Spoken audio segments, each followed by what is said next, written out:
Dear friends, എല്ലാവർക്കും വീണ്ടും ഒരിക്കൽ കൂടി ചക്കപ്പുഴുക്കിൻ്റെ തികച്ചും വ്യത്യസ്തമായ ഒരു പുതിയ എപ്പിസോഡിലേക്ക് സ്വാഗതം. 36 എപ്പിസോഡുകൾ കഴിഞ്ഞ് ഇത് 37ാമത്തെ എപ്പിസോഡാണ്. ഇതിനു മുമ്പുള്ള എപ്പിസോഡുകളിലെല്ലാം മെയിനായിട്ട് നിങ്ങൾ കേട്ടിരിക്കുന്നത് എൻ്റെ വാചകമടിയാണ്. അതിൽ നിന്ന് ഡിഫറൻ്റായിട്ട് ഇന്ന് ഒരു ഷെഫിനെ ഞാൻ നിങ്ങൾക്ക് പരിചയപ്പെടുത്തുവാണ്, ഒരു പാചക വിദഗ്ധനെ. ഇദ്ദേഹം ഒഫീഷ്യലി ഹോട്ടൽ മാനേജ്മെൻ്റ് ഒന്നും പഠിച്ചിട്ടുള്ള ആളല്ല. ഹോട്ടൽ മാനേജ്മെൻറ്റിൽ ഇദ്ദേഹത്തിൻ്റെ ഗുരു ഇദ്ദേഹത്തിൻ്റെ അമ്മച്ചി തന്നെയാണ്.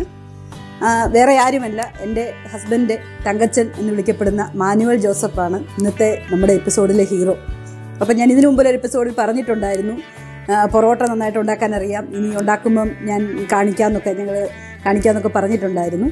എനിക്കറിയാം നിങ്ങൾക്ക് എല്ലാവർക്കും പൊറോട്ട ഉണ്ടാക്കാൻ അറിയാവുന്ന ഒത്തിരി പേര് കാണുന്നവർ കാണും. അതുകൂടാതെ പല യൂട്യൂബ് ചാനലുകളിലായിട്ട് പൊറോട്ടയെക്കുറിച്ച് കുക്കിംഗ് ചാനലുകളിലൊക്കെ ഉണ്ട്. എങ്കിലും ഞങ്ങളുടെ കിച്ചണിൽ ഞങ്ങൾ ഒരു തന്നെത്താനെ നമ്മൾ വീട്ടിലൊരു പൊറോട്ടയൊക്കെ ഉണ്ടാക്കുമ്പം അതൊരു ഡിഫറൻ്റ് ആണല്ലോ. അപ്പോൾ അതിൻ്റെ ഒരു പൊറോട്ട അതിസുന്ദരിയായി നമ്മുടെയൊക്കെ പ്ലേറ്റുകളിൽ എത്തുമ്പോൾ അതിൻ്റെ പുറകിലത്തെ പിന്നാമ്പുറ കഥകൾ എന്തൊക്കെയാണെന്ന് ഞങ്ങളുടെ തന്നെ കിച്ചണിൽ നിന്ന് നിങ്ങളിന്ന് കാണിക്കണമെന്ന് എനിക്ക് തോന്നി. അപ്പോൾ നമുക്ക് പൊറോട്ട ഉണ്ടാക്കുന്നത് എങ്ങനെയാണെന്ന് നോക്കാം. ബിഗിനിങ് ഇങ്ങനെയാണ്. ആദ്യം പഞ്ചസാര വെള്ളം കലക്കുമോ? എന്നാ ചെയ്യുന്നത്? പറയൂ, എന്താണ് ചെയ്യുന്നത്? താങ്കൾ പൊറോട്ട ഉണ്ടാക്കാൻ വേണ്ടി എന്തൊക്കെയാണ് ചെയ്യുന്നത്?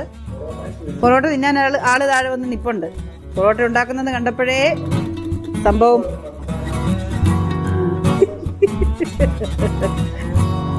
അപ്പോൾ പൊറോട്ട ഉണ്ടാക്കുന്നതിൻ്റെ ബിഗിനിങ് പ്രോസസ്സ് തുടങ്ങിക്കഴിഞ്ഞു. പഞ്ചസാര വെള്ളത്തിൻ്റെ അകത്തേക്ക് പൊറോട്ടയുടെ പൊടിയിട്ടു, കുഴയ്ക്കുന്നു.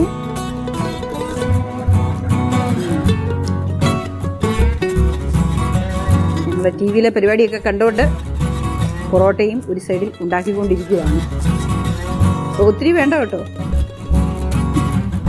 കുറച്ച് പൊറോട്ട മതി. രാവിലെ കുറച്ച് കഴിച്ചതല്ലേ, എപ്പോഴും പൊറോട്ട തന്നാൽ വയറ്റിൽ പോയി ഒട്ടിപ്പിടിക്കും. ഇച്ചിരി ചേച്ചിക്കൊക്കെ കൊടുക്കും.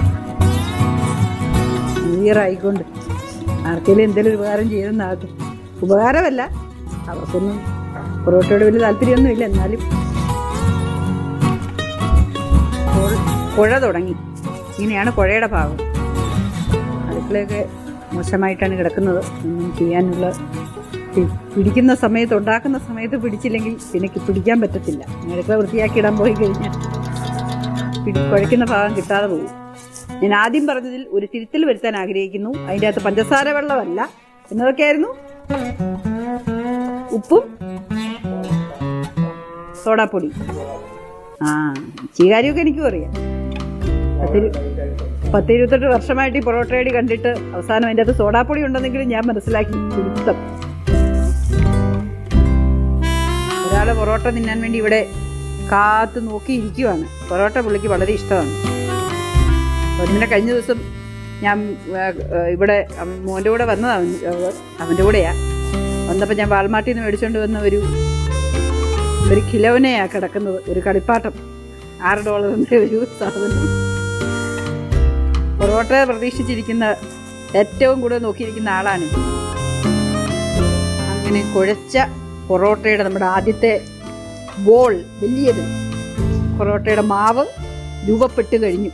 ഇതിൻ്റെ പുറകെ ബാക്കി സൃഷ്ടികൾ വരുന്നു.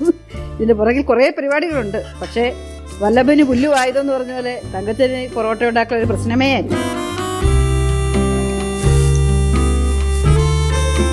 ഇങ്ങനെ എണ്ണ തേച്ചു, കുഞ്ഞുരുളകൾ പിടിച്ചു. യെസ്, ഇപ്പോഴും ഒരാളിങ്ങനെ പ്രതീക്ഷിച്ച് കിടക്കുക പൊറോട്ട എപ്പോഴാകുമെന്ന് വിചാരിച്ചു.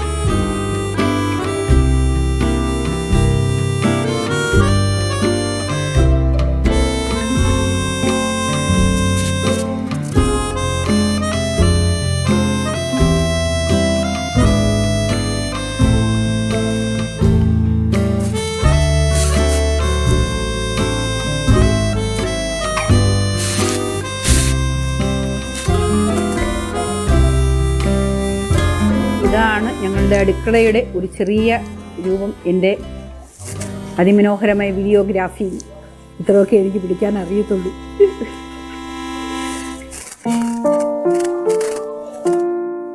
കണ്ടോ?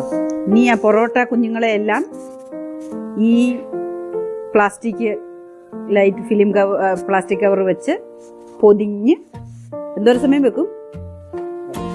അരമണിക്കൂർ വെക്കും. അരമണിക്കൂറിന് ശേഷം വീണ്ടും ഈ ഉരുളകളെ പൊറോട്ടയുടെ പണിപ്പുരയിലേക്ക് കൊണ്ടുപോകുന്നതായിരിക്കും. അങ്ങനെ നമ്മുടെ പൊറോട്ടയുടെ അടുത്ത സെക്ഷനിലേക്ക് കിടക്കുകയാണ്. ഇതിനെ പരത്തി എല്ലാം ഇങ്ങനെ വെച്ചിട്ട് ഈ വീശിലാണ് ഇതിന്റെ പണി മൊത്തമായിരിക്കുന്നത്.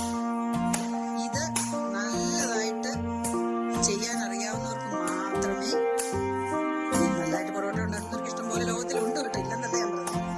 പക്ഷെ ഇപ്പം ഈ ഒരു പ്രത്യേക ഒരു ഇതാണ്, എന്നാ പറയുന്നത്, നായ്ക്ക് പ്രത്യേക ഒരു സ്റ്റൈലിലെ ആണല്ലോ. എന്നിട്ട് ഇങ്ങനെ പരത്തിയതിന് ശേഷം ഞാൻ കാണിക്കാതെ ഞെക്കി ഒരു കുത്തിയല്ല, അത് വെക്കാൻ നേരത്തെ.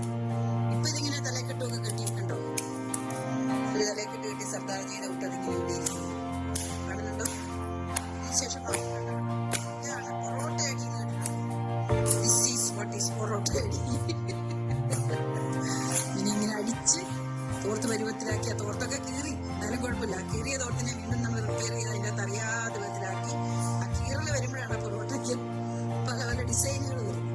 യെസ്, അപ്പോൾ അങ്ങനെ അടുത്ത പൊറോട്ട ഉണ്ടാക്കി ഇങ്ങനെ അടിച്ച് മൊത്തമാനും എല്ലാ പൊറോട്ടയും ഉണ്ടാക്കി. അത് ചുടാൻ തുടങ്ങുമ്പോൾ അടുത്ത പഴം കാണിക്കാം. കുറച്ച് സമയം ഇതിങ്ങനെ എണ്ണ വെട്ടി വെക്കണം അല്ലേ? എത്ര സമയം ഇരിക്കണം? 10 മിനിറ്റ് മതിയോ?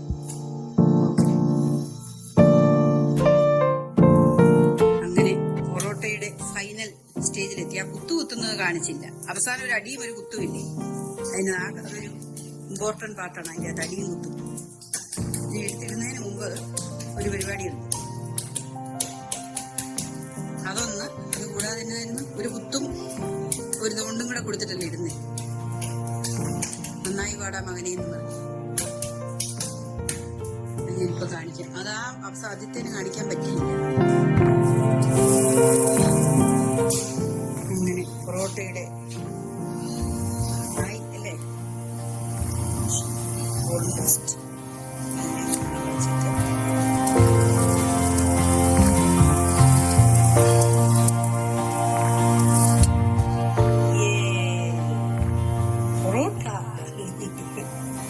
ഇതാണ് നമ്മള് വളരെ ഇഷ്ടപ്പെട്ട ജപ എന്ന് പറഞ്ഞിരുന്ന പൊറോട്ട. ഇതാ ഞാൻ പറഞ്ഞ അവസാനത്തെ അടിയും കുത്തും, അവസാനത്തെ കുത്തുവടിയും. ഒത്തിരി കുത്തുവടിയും കൊണ്ടാണ് ഈ പൊറോട്ട ഇത്ര മനോഹരമാകുന്നത്. പക്ഷെ അവസാനം കൊടുക്കുന്ന അടിയാണ് അങ്ങനെ ഫൈനലി നമ്മുടെ പൊറോട്ടകൾ സുന്ദരികളായ പൊറോട്ടകളായി മാറും. നമ്മൾ വായിലിട്ട് ജപാന്ന് ചവയ്ക്കുമ്പോൾ അതിന്റെ സൗന്ദര്യം കൂടി വരും. അടുത്ത പൊറോട്ട പണിപ്പുരയിൽ നടന്നുകൊണ്ടിരിക്കുന്നു. ഓക്കെ, താങ്ക് യു പൊറോട്ട മേക്കിസ്റ്റ്. അപ്പോൾ പൊറോട്ടയും തങ്കച്ചനും പിന്നെ ഞാനും എന്ന് പറയുന്ന ഈ പൊറോട്ട കഥ, ഈ എപ്പിസോഡ് നിങ്ങൾക്ക് ഇഷ്ടമായി ഞാൻ വിചാരിക്കുന്നു. അടുത്ത എപ്പിസോഡിൽ വേറെ എന്തെങ്കിലുമൊക്കെ വിശേഷങ്ങളുമായി കണ്ടെത്തുന്നതുവരെ ടേക്ക് കെയർ, ബൈ.